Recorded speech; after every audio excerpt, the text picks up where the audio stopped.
And if you get locked into this world of we can only spend money if we can track a click, that's going to end up putting you on the wrong path and sort of in the Facebook marketplace death spiral of, look, we're just, we're going to be trapped into a world where we're just bidding against our competitors for CPAs. And it's hard to grow a business that way.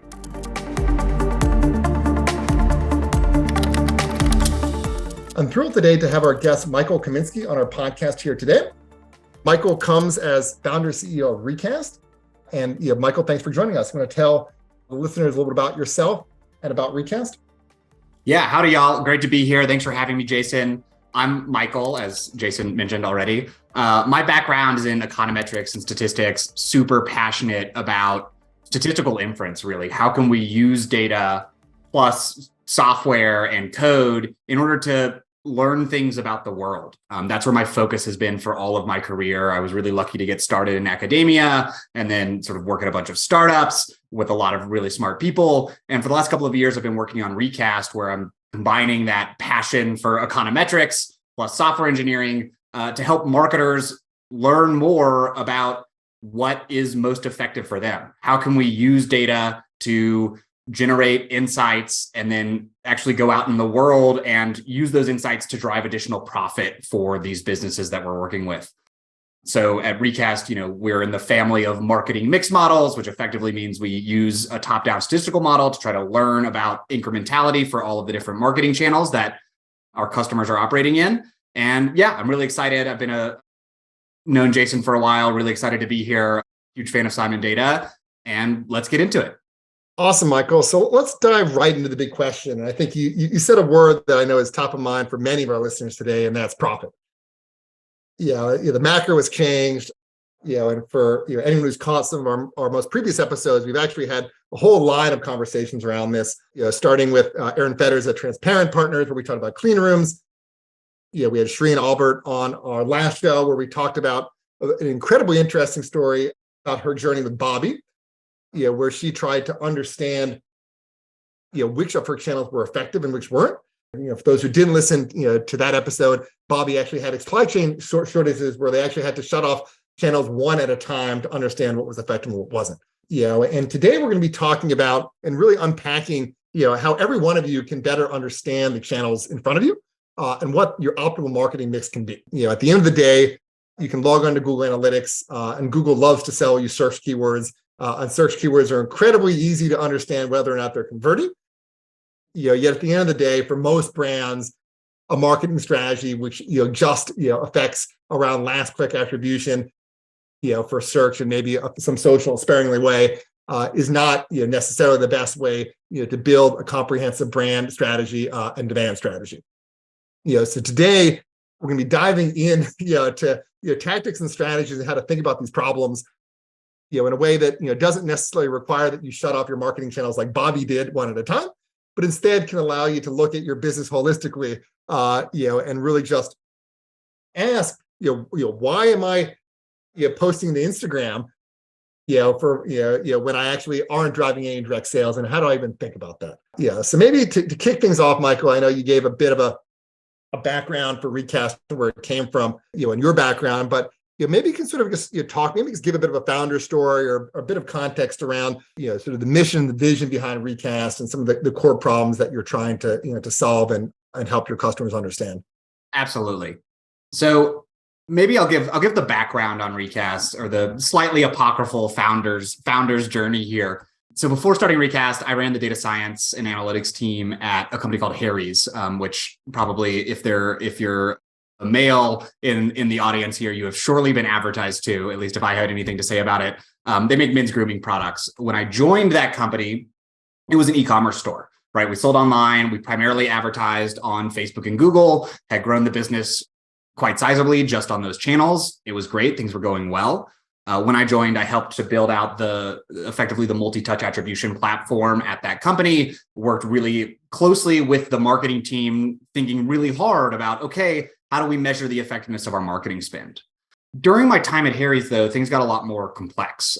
The business expanded into other non-trackable distribution channels, selling at Target, at Walmart, on Amazon. places where we can't put a pixel, right? You can't put a pixel on the scanner at Target. You can't do it at Walmart. You can't do it on the Amazon checkout page. And the marketing team started advertising in more and more offline channels, or sort of mid-funnel, top-of-funnel channels, as a marketer might say. So, investing into podcast and radio and TV and channels like that, where, the multi-touch attribution model that I had built and I knew really well, we just recognized that it had flaws. It was going to overcredit more bottom-of-funnel channels that are closer to clicks and purchases.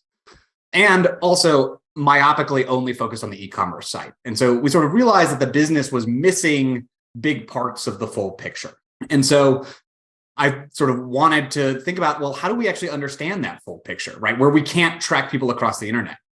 And I started learning about these techniques called marketing mix modeling, which CPG companies like Procter & Gamble, Gillette, Coke, Pepsi have been doing for 50 or 60 years. And I was like, oh, this is really interesting, right? We're going to have a regression type model. We're going to look at historically, when we tend to spend more money on certain channels, do we tend to get more revenue? Find those patterns. I went out and I looked at building it myself, and I was like, this is really hard. I went out and I talked to a bunch of vendors, and I wasn't really happy with what was on the market. They were using outdated methods from 30, 40 years ago. They weren't updating the model frequently enough to be responsive to the way that modern marketing works, which is that the platform effectiveness can change really quickly. And so I identified, look, there seems like there's a problem here, right? We need some way of measuring full funnel marketing effectiveness for online and offline channels. We need to be able to do that because of changes to privacy and because the future is omni-channel for retail, right? You're going to sell on your e-commerce store, you're going to sell on Amazon, you're going to sell at Target. And so it felt like there was a real gap there. And I left Harry's, teamed up with my co-founder, Tom, and we started Recast to really try to address that gap, to try to take modern statistical methods and apply them to this really, really hard problem of estimating incrementality of marketing investment for non-trackable channels. Yeah, no, I mean, it's a great mission. And, ultimately, the question that everyone's asking is as I said originally, some channels are easier to track than others, but it doesn't mean that, they're not effective. So maybe we can go into some specific examples. I think about out of home, I think about billboards, I think about TV. How does all that stuff fit in with, my Google search budget? How should people think about this? And how does some of your analyses and your product, help your customers unpack all that? So it's a really good question. And I mean, look, I am a huge fan of Google search and Facebook advertising, or Meta, let's call it, right? But those two channels are incredibly powerful, and there have been a lot of great businesses built on the back of those two channels. And I think if you are starting, an e-commerce store, those are the best places to start. The trouble comes when you start to graduate from being a small e-commerce store to really trying to be a big brand, right? And that's where you start to explore these other marketing channels. And that's where things get a lot more difficult. And this is a problem that we see a lot as we work with a lot of brands that started out, they built a decent sized business on the back of Facebook and Google. And now they're looking to take that next step. They've already tapped out Facebook and Google. They just can't continue to scale up those channels anymore. They need to expand to other marketing channels. And they really struggle with that because the only thing they know is last touch attribution, right? And once you start expanding into podcast and radio and TV and influencer, last touch attribution doesn't really work anymore. And so this is a real challenge for marketers to try to cross that chasm to, okay, now that we need to get out beyond those two core channels that we built this business with, what are we going to do? How are we going to measure this? And I think sort of recognizing that things are different in that world. Once you're in sort of mid-funnel and top-of-funnel marketing, you're going to need other techniques. The things that got you here won't get you there, right? Is a sort of a phrase that comes from a book, but that I like to share because it's really important in this context of, okay, we need to do something else. We need to branch out beyond what we've been doing before and actually figure out how are we going to measure channels that don't have clicks, right? And there you start to explore more advanced methodology. It's really convenient to be able to go look at the Google Analytics panel and be like, look, the CPA for this keyword is X and the CPA for, this Facebook campaign is Y. But once you get into channels where you can't do that, you need some way of bringing that story together and actually making smart decisions about how you're going to allocate your budget in this new world where things can't be measured quite so easily. Yeah, no. And it's I'll sort of share a personal anecdote from a good friend of mine. And I think, in the early days of startups and direct-to-consumer brands, yes, you rely on Facebook and Google, but you also have that buzz from your early adopters. And I think part of the challenge is as you widen up your addressable market and try to reach a new set of customers, you need to build that brand base and point of awareness. One of my good friends, he now runs a very large and successful B2B SMB SaaS business, but he launched in New York City.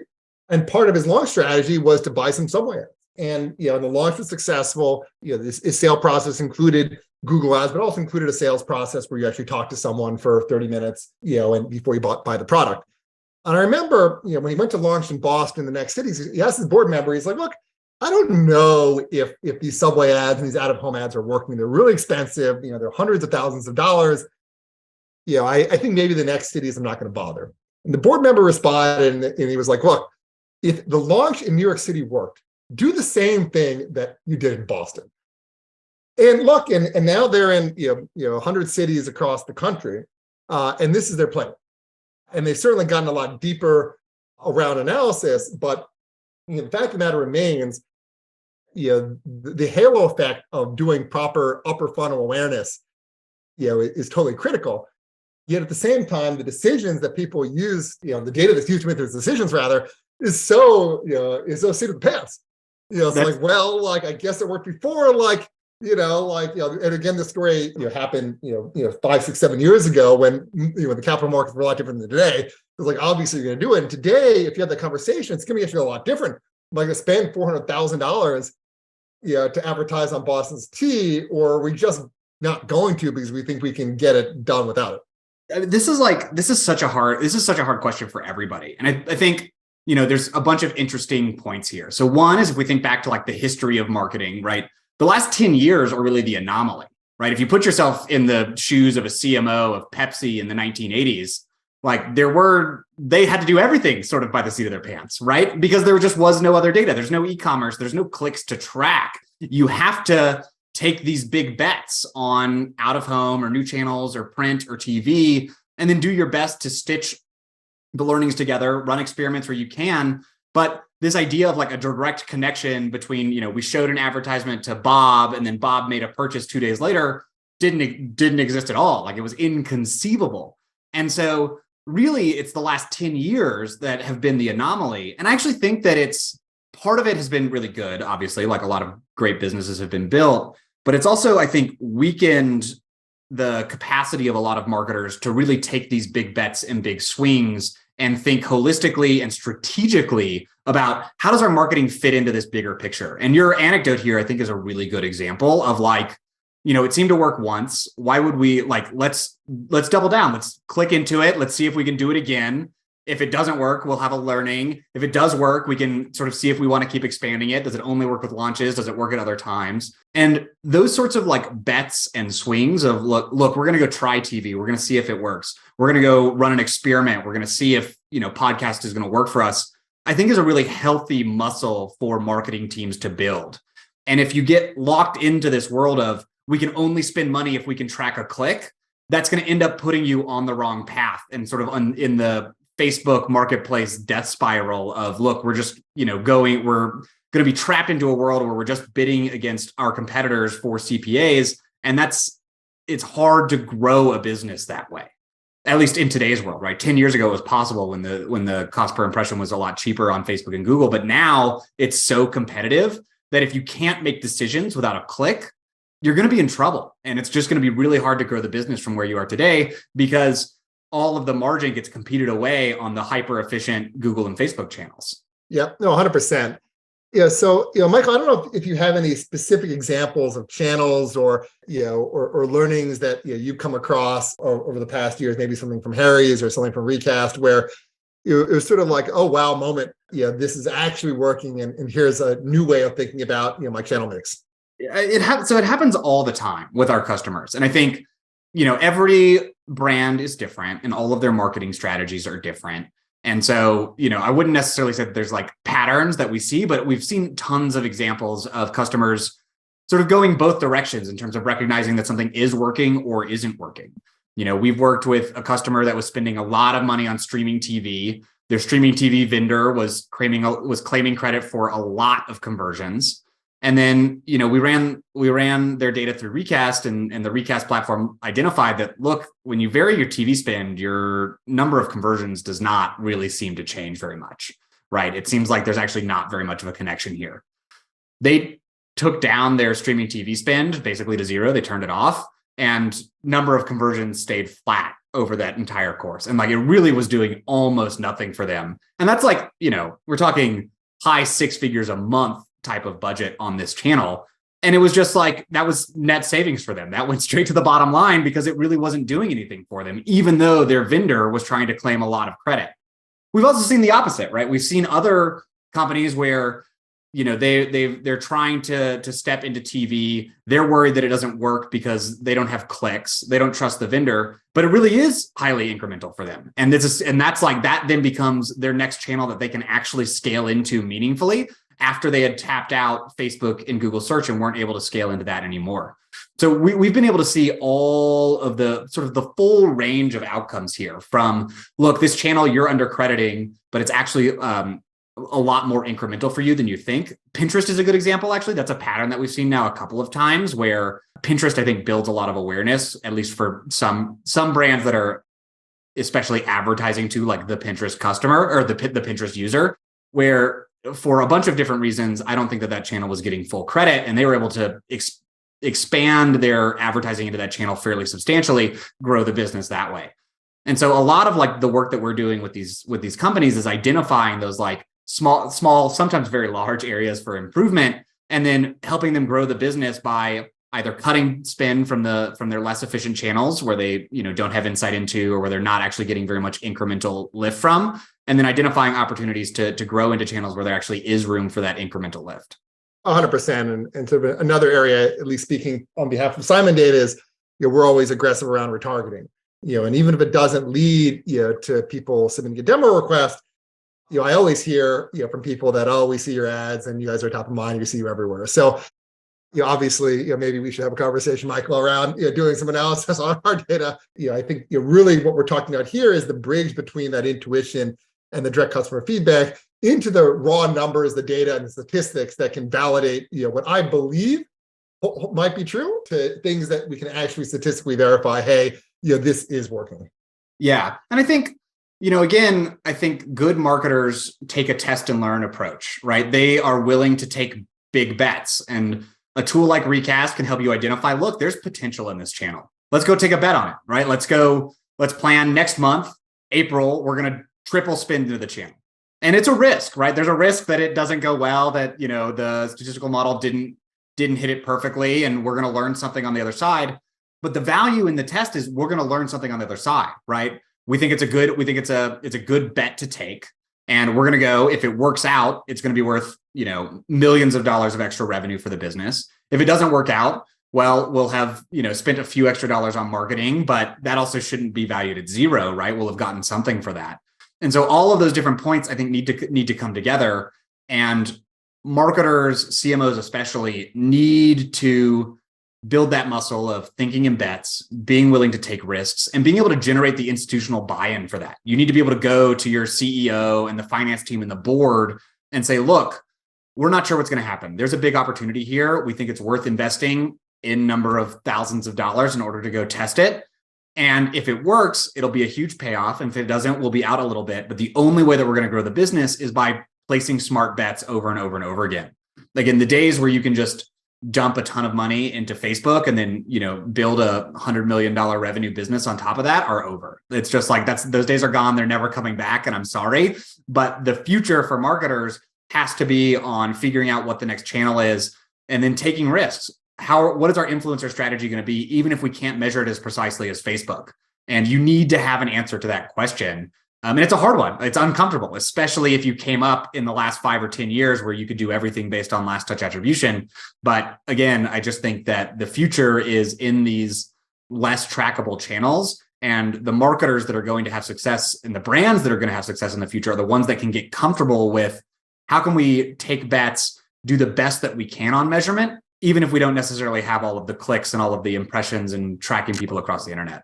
And look, what you're making is actually an incredibly subtle point. And I think, one of the biggest challenges with the macro is that there's so much pressure around, make sure that you have clear return on ad spend. Make sure that ROI is 100% clear. And look, you should only be spending on channels, your direct response channels have to be working. But at the same time, look, if you double down your direct response channels, you will have no brand halo. You will have no brand awareness. You have no customer education around what you do, that's either differentiated or valuable. Really, the expectations in this new world is one of coming out the other side, with an incredibly efficient business, that can affect customer acquisition costs that are fully sustainable. So while if you took a strategy today where you were incredibly myopic around optimizing for last click conversion and backed off the gas on everything else, it may work for a couple of quarters. All the work you've done over the last year in building your brand, will be, for nothing. So really, the question is, how do you balance the two? And how do you think critically around what you're actually doing? And how do you fast forward 1-2 years out in identifying that right channel mix that permits efficient CAC in 2024 and 2025? I think that's exactly right. And I mean, again, Facebook and Google are incredibly efficient channels. Unfortunately, that works for your competitors just as well as it does for you. And so if you get to this world, I mean, if your product is not super differentiated, and again, there are a few products that are like that, but most products face competition from other similar products, especially in the consumer space. And what ends up happening is that 2 or 5 or whatever brands are all on Facebook and Google, and it just drives the CPAs up. There's just limited room for everybody to play. Google and Facebook end up eating everyone's margin. And so if you're a brand and you want to figure out how to get to that next level of growth, you just can't assume that those channels are going to continue to scale for you, because your competitors are going to come in and they're going to try to eat your margin the same way that you did to, whatever brand you disrupted when you came onto the market as well. And so again, you can get some efficient conversions, but it's just, if you flash forward 2 or 3 years, those markets are so competitive. They're just so competitive. It's hard to win consistently there when you have to compete against all of the other competitors that are doing the same CAC and LTV math that you are. And so, what is your plan going to be when all of those cost per acquisition numbers get driven up by all of the competitors bidding after your same audience? And that's the question that CMOs need to be thinking about today, is how are you going to do that a year from now when more competitors enter, when these platforms are even more saturated than they are today, and tracking is worse? And those are hard questions. Being a CMO is hard, but that's the job, I think, right now, is figuring out what is the plan, what is the strategy for that future world. Yep, no, that's 100% right. So Michael, we're approaching the bottom of the episode. Time for the bonus question. If you were to have this conversation again with anyone in the world, who would it be and why?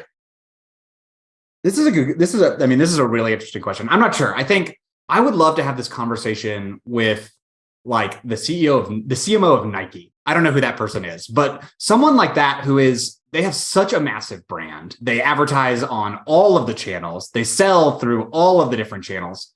How do they think about measuring marketing, right? What do they think the future of marketing is going to look like? I think that's such an interesting and unique perspective, at least for me, to like learn from and understand, how do they think about measurement? How do they think about defending Nike's brand in this sort of continually changing world, and where there is lots of competition from both upstart disruptor brands as well as from the platforms themselves just changing? And how do they think about managing all of that complexity? That, I think, would be a fascinating conversation, and would be a thing that I would love to hear, at least again, from these massive brands that have been doing marketing for a very long time and have been thinking about it very hard for a very long time. Where do they think the future is? How are they thinking about future-proofing themselves from all of the disruptors that are trying to come and eat their lunch as well? Yep. And, I'm sure if you were to have this conversation with Nike, the number one brand defining moment that they've affected, in the last 30 years now, 40 years now, must have been signing Michael Jordan. Your entire product lineup, half of all the shoes they sell have Jordan's name, and it's completely redefined, and defined what the brand is today. And I'm sure the point would be like, there was no measuring, like they didn't have a measurement plan in place. They took a swing. There was no last click attribution. There was no last click attribution. Yeah, no, that's that would be fascinating. Cool. Well, we'll have to hunt down someone from Nike for a future episode. Michael, thank you for coming on the podcast today and sharing your wisdom with us. really, when I reflect on the conversation, it's ultimately about one of efficiency and about where to spend. And as I said a few minutes ago, it's about thinking about the funnel from top to bottom. Today, you have a whole bunch of folks who are at the top of the middle of your funnel, who have a degree of awareness, you have a degree of enthusiasm about what you do, and you have a degree and a capability to convert some of them.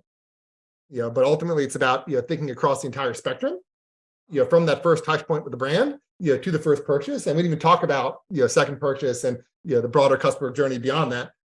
But ultimately, putting it all together is what drives effective marketing and effective product adoption. And if you're not able to measure that and understand how the different constituent pieces work together, then you just won't have a holistic strategy, and you won't have a holistic customer experience, and you certainly won't. Have a very difficult time meeting some of your efficiency goals to affect the customer moving through the funnel and seeing the value that they'd otherwise hope to see.